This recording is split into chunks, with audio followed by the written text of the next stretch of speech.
You can't be the dictator of North Korea and be a nice person. You have to be killing people to be a dictator. Yeah, I Yeah. mean, you're right. Um, and it very clear to me you're talking about Plato's Cave in that the house and the mobster behavior and the power and the control, shadows on the wall, they don't actually feed you, that you're not, your soul isn't made happy by any of this. It doesn't resolve Yes. any of Yes. your angst about being alive and what the fuck why are these ducks, why do I care, Yeah. and if you can, you have to tear yourself away from that and stumble through the dark and up the stairs, which are, I'm sure, difficult to climb, Yeah. and Yeah. shed everything that's holding you there, that keeps you there, undo your chains, metaphorically speaking, to Yeah. find the sun. And here we have the alchemical practice again, because in my imagination, at least, one of the things that would keep Tony Soprano stuck in his mobsterhood would be to really listen to the call of those ducks. You have to see how far you have lived from that. He'd have to see how much violence he had done and how much pain and suffering he had caused.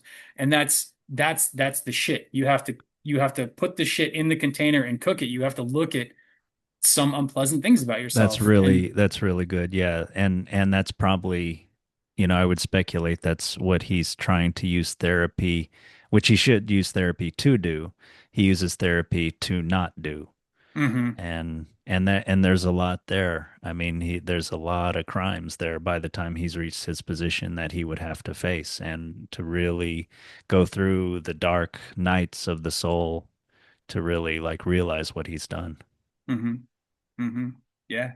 Yeah. I mean, I think what we're talking about there is probably a pretty good definition of karma, because it's not, Right. it's Yeah. not so much that, like, oh, you did a bad thing and the universe is going to kick you in the ass. It's like Yeah. you did a bad thing and now you're going to have to back out of that, and you're going to have to see that you've been doing a bad thing in order to recognize I need to stop doing a bad thing. And that is painful in and of itself, to see that, to experience yourself as the perpetrator of evil deeds is a painful Yeah. thing to see. But you Yeah. have to see it to stop doing them. If you're doing them and you don't see Right. that you're doing them, you're going to keep Exactly. doing them because you think you're Exactly. doing whatever it is you think you're doing. Yeah, exactly. Yeah, you were Yeah. thinking of the goals or the impulses that were driving you when you were doing the bad things, not the sort of the wholeness of it, to sort of bring it back to wholeness and holiness, related Mm. words. Hmm. Yeah. Hmm.